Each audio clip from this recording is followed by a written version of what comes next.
Happy birthday to you. Happy birthday to you. Happy birthday, dear Sean. Everybody know. Happy birthday to you. Let's do this TV Wonder part. Yes. Yeah. Steph, Wu, mixed. It's not a real good combination of singers we have going on there. Not only that, they don't really know who they're singing. So we had Foxy, and some guys just stuttered, didn't know what to call them. So yeah, you guys sing a lot better. We got the Sean, just flowed really well. Yeah. Sorry. I'll take your word for it. Okay. Coach, Better than them. Yeah, Coach, you seem in high spirits, of course, given through the struggles. Just how important is that positivity and perhaps any optimism and belief that you have in the guys to turn things around? I don't know. I'm not gonna walk around here gloomy, but I'm gonna try to tell the truth. I can be wrong sometimes. I'm gonna tell the truth. I'm gonna tell them the truth. I'm gonna tell my staff the truth. I'm gonna own up when I'm out of pocket too or wrong, because we're all accountable. But just because we're not playing well and we're going through a tough stretch, I'm not gonna walk around here drooping or no. It's our job to go win. And we need to try to correct the things we can do to go win. And while we're not in it, I'm gonna treat you and him and her just like they're human beings, because that's what everybody is. So it's just me right now. But again, I told him the truth. We watched film. I told him the truth, and I'm gonna keep telling him the truth. But I'm not gonna be mopey about it. What was your reaction to watching it? It was tough, because we talked about the things that we wanted to game plan for or take away, and we didn't do a great job with it. And I said this. I thought it was probably our worst passing game, of the year, and statistically, even I was just watching the film. Statistically, it was backed up. We averaged 231 passes a game this year, which isn't bad. It's down by about, 15 or so passes from last year, which isn't bad. We had 197 last night. We had 197 passes last night, and we averaged 231. That's huge. When you're passing the ball 40 less times than what you average. And it was a telltale sign. We also, in the second quarter, we had 25 possessions, I think Jay said. And of those 25 possessions, 12 of them, we had nobody touch the ball except for the guy bringing it up on half of the possessions. And, you do stuff like that. And we told our guys it's a delicate thing, because we have guys that can go get a bucket. We have guys that can go make plays like that. We don't want to stop them from doing that.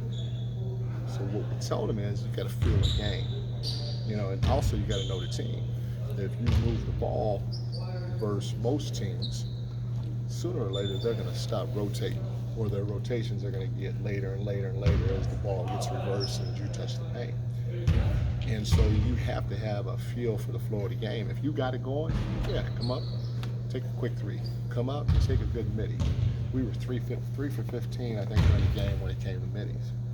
So you got to feel whether or not that thing is working right now to be able to bring it up, not let anybody else touch it and shoot the ball. And so that, for me, was just as disappointing as some of the game plan things we didn't do a good job of. We did as bad as we played defensively, we did enough to win. We didn't box out, and we sent them to the free throw line. We turned the ball over. And now you add all that with 197 passes, and we have 230-something. And it's a tough night for you. You mentioned how the slow starts can give your team confidence the last turn of the game. How much did you feel like that was the case yesterday? It's always the case, whether it happened yesterday against Denver, if it happens tomorrow, if it happens 10 games from now. Anytime you allow, and sometimes you're just going to go miss, But the way we allowed them to score help boost their confidence. Like, we reach. We don't need. They're about to take a tough shot. Just wall up and have them shoot over you. And if they make it, they make it. Don't reach, especially on guys that aren't necessarily scorers, and send them to the free throw line. You know, the kid Matt Christie's going to be a great player. You can see his length and his athleticism. But I wonder how many free throw attempts he averaged in the game. I think he had 8 last night. That's like LeBron averages 6 or 7 a game, and Max Christie gets 8. So, you know, knowing when to send those guys to the free throw line and when not to is huge. We can't reach when he's going to take a tough shot early and can't give him confidence. Can't leave a guy like Gabe Benson who's shooting a great shooter. He's struggling a little bit, shooting 26% from the floor, from the 3 prior to last night's game. You can't leave him open on his first shot. Just let that go in. I mean, these guys are pros. Now they gain the confidence that they need to gain, and it's hard to shut that water off as the game goes along. Dude, that was one of the. I'm glad you brought that up about Gabe Vincent too, because I want to ask you that question because he was 4 for 5 behind the 3, and of course he might hit 1. But how do you get to the point where you can stop the next 2 and 3 or 4? Huh? Well, again, he's a great shooter. That's how he made his money. You know, that's why Miami took a chance on him. He could shoot the ball, but there are guys that are struggling from time to time in their career. And right now, he's shooting 26% from the 3. And if you allow his first shot to be wide, like we didn't even get a hand up. And you know the backup center from Boston, I don't even know if he's still there. Remember how he had no chance to block him, but he just jumped in the air. Cornette, like 20 feet from the guy, he just jumped in there.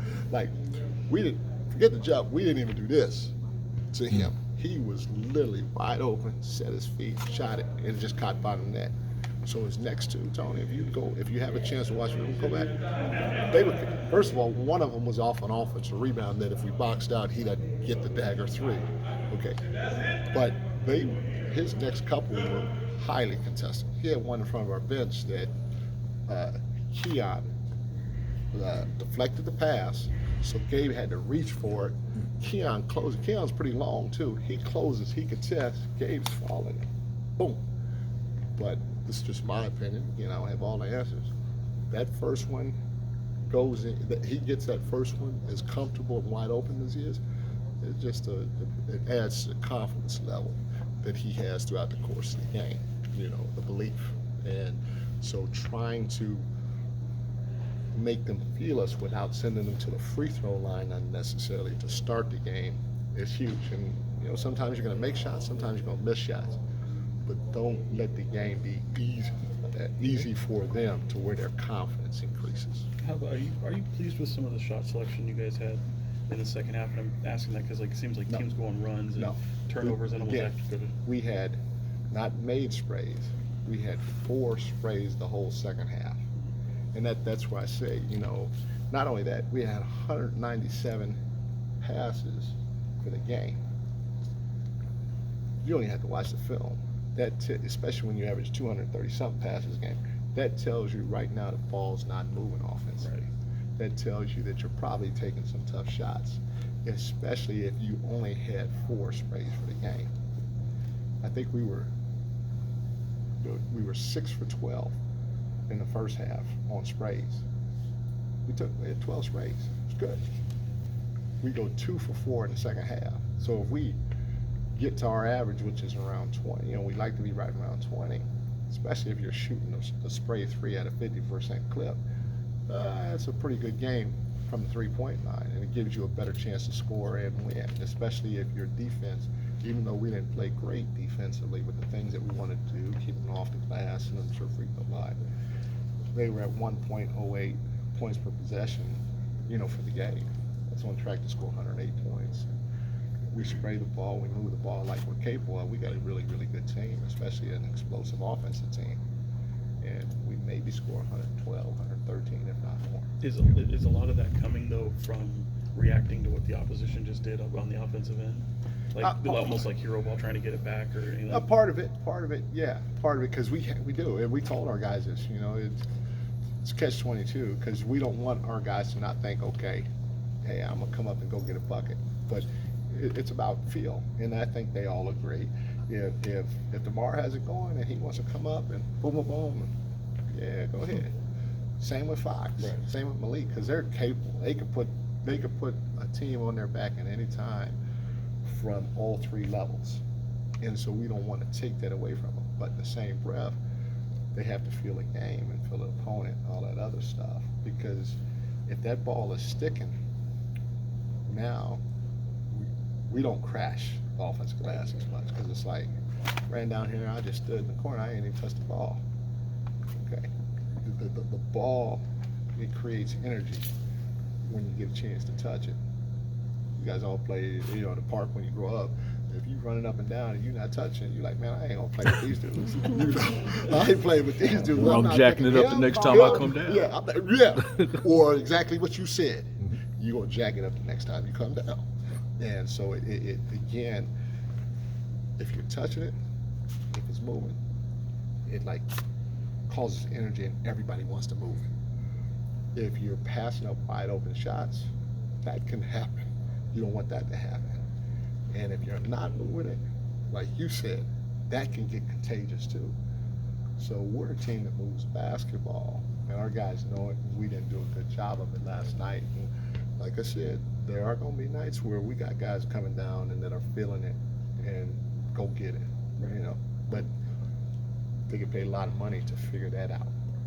Mike, your players seem to be showing, at least publicly, a lot of accountability. They're not playing a blame game or anything. They're taking accountability for what they need to do on the floor and what you as a staff are saying that they need to do. How important is that for this group, and with previous teams that you've coached? Is that the mentality that they need to kind of turn this corner, is to take that accountability themselves?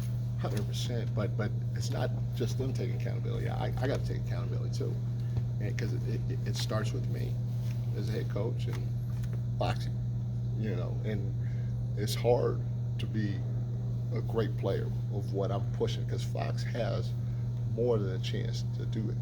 He's on the verge of doing it. To be a great player that helps your team win at the highest level is absolutely freaking hard. But it's my job to push him to do that and be that, because he's been almost a great player, but he hasn't consistently pushed his team to win. That's one of his next biggest steps. But it starts with him, it starts with me. And we have to be held accountable for who we are and the amount of money we make comparative to everybody else. That's the first thing. Next thing is, in order to have in your business, if somebody screws up and they're like, hey, you did it, it wasn't my fault that the camera wasn't working or that the mic wasn't working and we didn't get this thing, and you bought this cheap device for us to use, the whole thing gonna fall apart. So everybody has to have some sort of accountability to what's going on with whatever process you're going through. Just as importantly is, you guys got to hold each other accountable too. It can't always come from your president or your vice president or whoever's in charge. Sometimes it's got to come from within. And so we have to make sure we continue to take on the accountability of what's going on. But we also, because everybody has blind spots, I got blind spots, we also have to make sure that, hey, if I'm messing up, I got to be open to Ricky coming and say, Mike, you screwed up here, do this right. I can't be like, I can't take it personal. I got to sit back, think about it, and say, hey, you know what, you're right, I'll be better. So it has to be across the board. How much have you seen that internal leadership and accountability, and who stood out to you in that aspect? Hey, guys are getting better, like you said, at taking, I can't kill you, Mike, at taking accountability. It's hard to go tell your peer or to hold your peer accountable, because if I'm gonna hold my peer accountable, I gotta make sure I step up and I say, hey, I'm wrong, I gotta be better, and end it that way, but then go be better. I got to be able to do that in order to tell you got to be better. So that is probably one of the hardest things that I've seen players over the years have to try to figure out and or do, is how do I hold my teammate accountable? Because it ain't always going to be, hey, Brendan, you got to be better, man. Sometimes, you got to be better. Come on. And so you may take that personal, get mad at me, and it's a risk that I got to take. Just like with Fox. I'm going to be on Fox because I know how great he can be. But if I'm on him, anybody that has something on him hard all the time, they could take that personal. They may not like it, and they may get tired of me quicker than normal. But it's a chance sometimes in a leadership role you have to take. And it's a tricky situation for guys to figure that part out. And guys are getting better with it, but it's extremely, extremely hard. Thanks, everyone. Thanks, Hey, coach. thanks. Thank you, guys. Thank you, sir.